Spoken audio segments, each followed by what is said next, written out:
Olá, nono ano. Tudo bom com vocês? Espero que sim. Prontos para iniciar um novo assunto? Também espero que sim. Tema novinho em folha para nós. Eu vou falar hoje sobre a ciência. Então vamos lá. Quero começar instigando um pouquinho vocês com essa imagem e deixar uma pergunta que eu vou no final. Por que será que a gente não vê o céu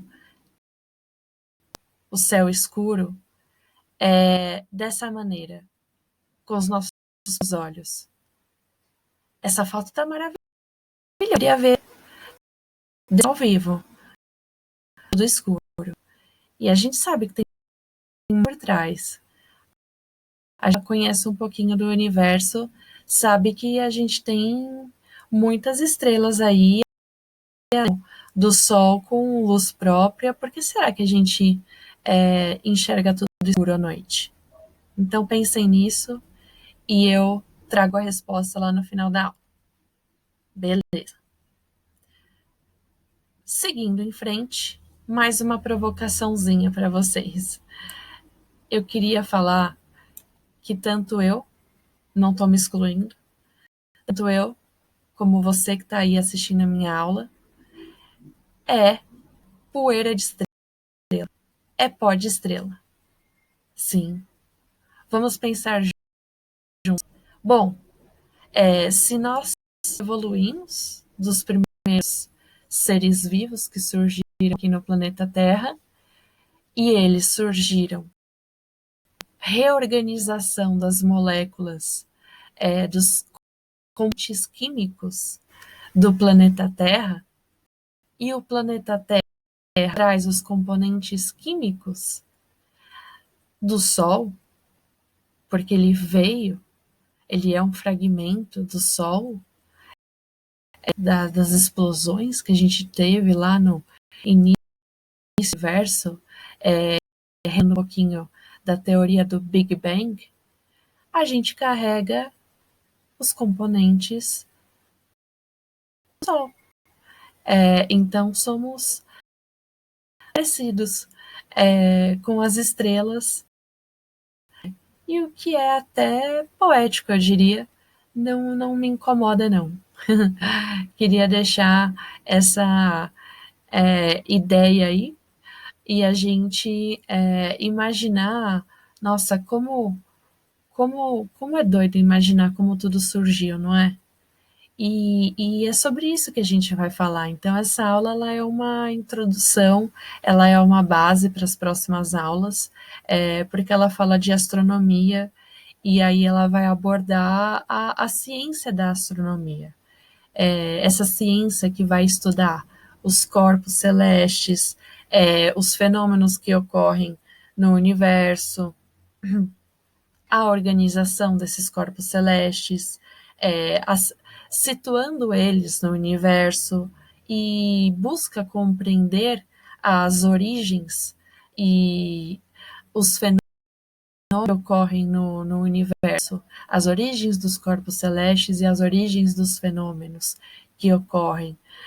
Muitas perguntas ainda respondidas, mas avançamos, temos algumas respostas, e eu vou contar um pouquinho, então, do histórico da humanidade na astronomia para vocês aqui hoje. Como que podemos começar? Nós podemos começar com aqui uma imagem da sonda Rosetta, uma sonda que foi lançada ao espaço em 2004, mas que teve seu sucesso aí 12 anos depois, 2016, mas que trouxe muitas informações para nós, porque ela conseguiu pousar na superfície de um cometa. E um cometa traz muitas informações para nós. Então, essa imagem que a gente tem aqui de um cometa que tem a denominação dele, falar essa denominação, enfim, mas está aqui. E um cometa, ele vai ser um objeto de estudo importantíssimo para a astronomia, relevante no sentido de que ele é como se fosse realmente um fóssil do universo. Ele traz origem, me perdoe, é a origem da vida no planeta Terra. Ele traz informações sobre o surgimento dos planetas. Os cometas podem trazer informações sobre a formação do sistema solar, que hoje a gente tem datada como ocorreu há 4,6 bilhões de anos atrás. Então, o cometa, ele permanece protegido do Sol, ele permanece protegido do calor do Sol. Então, conserva muitas das suas características originais. Então, pode trazer muito e muitas informações sobre tudo isso que eu comentei para vocês. Então, a gente ter tido esse sucesso com a sonda Rosetta trouxe muitas respostas para nós. E aqui mais algumas imagens dela pousando na superfície do cometa. Bom, mas não é de agora que a humanidade busca por essas informações.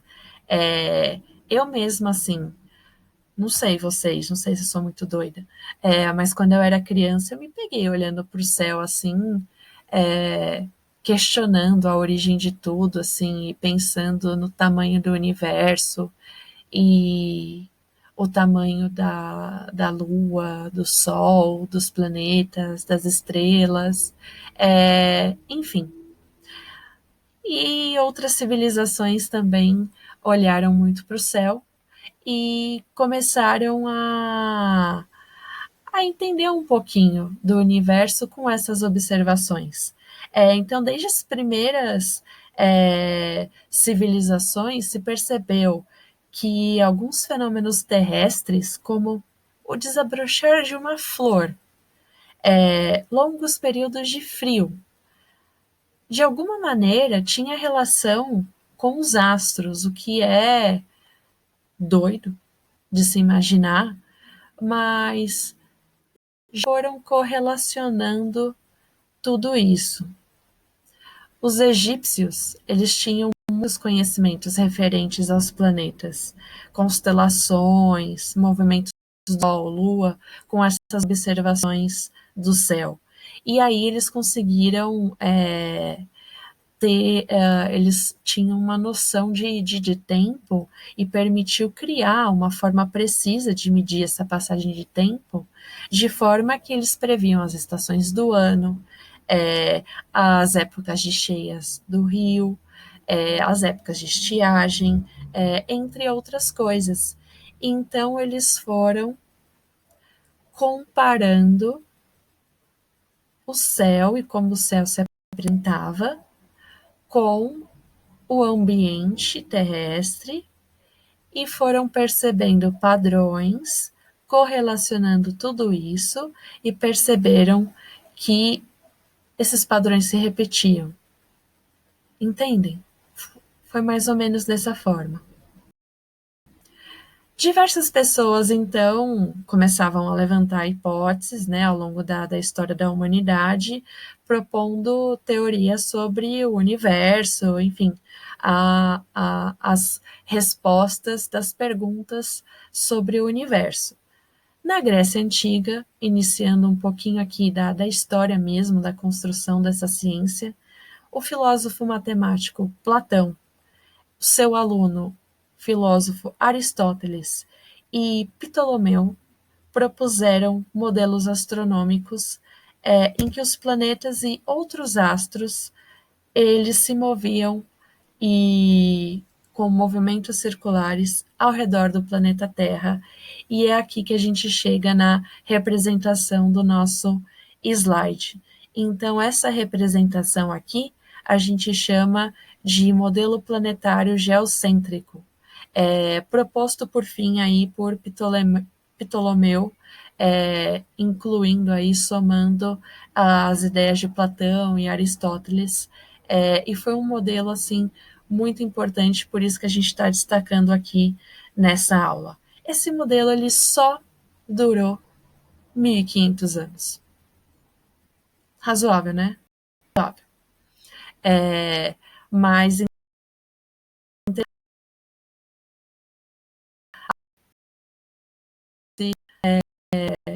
de categorias semelhantes, assim. E ao redor da Terra é interessante imaginar, mas importantíssimo para a base da construção do conhecimento da astronomia atual. Bom, avançamos aí, e entre os cientistas da época de Nicolau Copérnico, ele se destacou e ele já, por volta aí, ele é do período de 1473, 1543, né? Então, bem depois dos outros astrônomos que eu contei para vocês, ele começou a lá outras hipóteses, e olhem só, ele tinha um observatório construído por ele mesmo e fez uma série de análises dos eventos dos celestes. E ele começou a elaborar um outro modelo, que refutava o modelo um modelo no qual a Terra era o centro de tudo, o centro do universo. Um modelo agora em que o Sol era o centro. Os planetas se moviam ao redor dele, ao redor do Sol, melhor o que era observado. Esse modelo foi denominado heliocêntrico. Então, o anterior, geocêntrico. Pense em geologia, é o estudo do nosso planeta, né? Então, o modelo geocêntrico é o nosso planeta no centro. E heliocêntrico é o Sol no centro, tá? Esse aqui, então, proposto em 1543, atualmente acreditamos nele, certo? Kepler, que veio corroborar com esse modelo, por volta também, ali um pouco depois, em 1609, astrônomo e matemático, complementando aqui, chegou a importantes conclusões, sustentando um modelo heliocêntrico, corrigindo algumas imprecisões, mas atualizou o modelo e temos ele, então, até hoje. Aí, por volta desse período também, 1609, a gente agora inclui aqui na nossa história o físico e matemático italiano Galileu Galilei, que foi um dos primeiros a utilizar o telescópio como um instrumento da astronomia. O Galileu, ele então, adepto do modelo do Copérnico, fez apoiando o modelo e ainda analisou a cratera da Lua, os anéis de Saturno e mais de 500 estrelas, assim. É um absurdo de se imaginar com o telescópio rudimentar como era na época, o que ele conseguiu alcançar. E a gente não tem um consenso de quem inventou o telescópio, mas anteriormente ele era utilizado nas guerras para observar os inimigos à distância. E foi o Galilei que aprimorou o telescópio e apontou ele para as estrelas, algo muito melhor de se observar, e ainda colaborou para a astronomia e descobriu aí várias coisas que ajudaram na construção dessa ciência tão bonita. Mas a gente foi observando, nós como humanidade, que a atmosfera da Terra ela impedia uma observação nítida do universo pelos gases diluídos na nossa atmosfera. E aí eu vou relembrar um pouco da aula sobre Luz e Visão, em que eu falei sobre o prisma e sobre a difração da luz branca e sobre decompor ela, e a luz branca decomposta demonstrar os outros comprimentos de onda das outras cores. Imagine então uma perturbação dos gases na atmosfera semelhante ao que as gotículas de água após uma chuva fazem, parecidas como e que formam arco-íris por ter esse mesmo fenômeno de difração do isso tudo perturbando a nossa visão. Que, claro, eu adoro arco-íris, nossa, eu fico super feliz com uma observação do universo, vai atrapalhar um pouquinho. E a gente precisou, então, contornar essa questão. E surgiram, então, com o avanço da tecnologia, os telescópios espaciais, como o Hubble. Será que vocês já ouviram falar do Hubble? Porque ele é famosinho. Ele foi colocado em... claro, vocês são muito mais novos que isso, mas ele está aí na ativa, se encontra a 593 quilômetros de altitude, acima da atmosfera, e já obteve milhões de imagens maravilhosas do universo, como essas aqui, olha só, maravilhosas. Então a gente tem uma imagem da galáxia Andrômeda e uma imagem da nebulosa planetária de Borboleta, imagens maravilhosas do Hubble. E agora, novidades fresquinhas do mundo da astronomia. Atualmente está sendo desenvolvido pela NASA o telescópio James Webb, com lançamento previsto para 2021, e será um telescópio com 100 vezes maior sensibilidade que o Hubble. Imaginem as imagens. E ficará a 1,5 milhões de quilômetros de distância da superfície terrestre. Bom, vamos aguardar. Agora, algo que não precisamos mais aguardar, e a nossa última imagem aqui é uma das últimas grandes conquistas da humanidade, a primeira imagem de um buraco negro feita em 2019 por meio de telescópios em órbita da Terra. Então, depois eu vou disponibilizar para vocês um TED sobre as pesquisadoras do grupo, que explica direitinho como que foi obtida essa imagem, mas, em resumo, foi preciso programas de computadores que reunissem fragmentos de imagens obtidos por todos os telescópios possíveis que pudessem colaborar com essa imagem, porque ela é um quebra-cabeça, ela é um conjunto de imagens, porque a gente não tem um alcance possível com apenas um telescópio. A gente precisa reunir os fragmentos e ainda a gente fez uma seleção do que era mais compatível do que a gente esperava de um buraco negro. Mas vocês vão ver a explicação da pesquisadora no vídeo que eu vou deixar disponível para vocês. Até então, até a gente não ter essa imagem, a gente sabia da existência do buraco negro, presumia a configuração dele, a partir dos estudos teóricos, adivinha de quem? De Albert Einstein, físico alemão, falecido em 1955, mas já lá atrás já tinha uma ideia do que a gente obteve em 2000. É muito doido isso.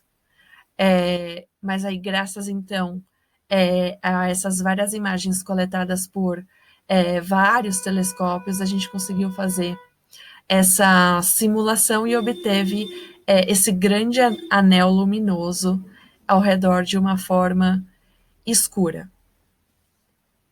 O filme Interestelar, recente até esse filme, também trouxe uma imagem de um buraco negro bem parecida, e ele é anterior à que foi obtida por esse grupo de pesquisadores em 2019. E também é um filme muito bom, e ele também tem vários científicos ali são incorretos, né? Porque a gente sabe que filme de ficção nem sempre os conceitos corretos, né? Mas ele é um filme bem legal, também fica aí de sugestão de entretenimento. Bom, por fim, respondendo a pergunta lá do começo, por que enxergamos o céu escuro à noite? Já que nós temos uma imensidão de estrelas com luz própria. Bom, o nosso universo está em expansão. Não foi só o Big Bang pronto para expansão, não. Ele continua em expansão. E a gente tem que pensar ele e as coordenadas desse universo o tempo. Então, as estrelas, elas vão se tornando cada vez mais distantes e elas emitem luz vermelha. E essa luz vermelha ficando cada vez mais distante, e quanto mais distante, rápida também. Se a gente pensar que ele é o comprimento de onda, é o comprimento de onda entre as cores da luz branca em menor frequência, mais se afasta, mais vermelha o brilho das estrelas se torna, até o ponto em que essa luz vai se tornando infravermelha e já fica fora do espectro da luz visível do olho humano. E aí a gente não tem mais como enxergar esse céu maravilhoso. É mais ou menos por aí, mas tem vídeo já deixado como material complementar para vocês falando sobre esse assunto no Google Classroom. Dá uma fuçada lá, é uma playlist que eu deixei junto com o vídeo do micro-ondas, junto com o vídeo do daltonismo, tem um vídeo falando mais sobre esse assunto. Então é isso, galera, até a próxima aula. Tchau, tchau.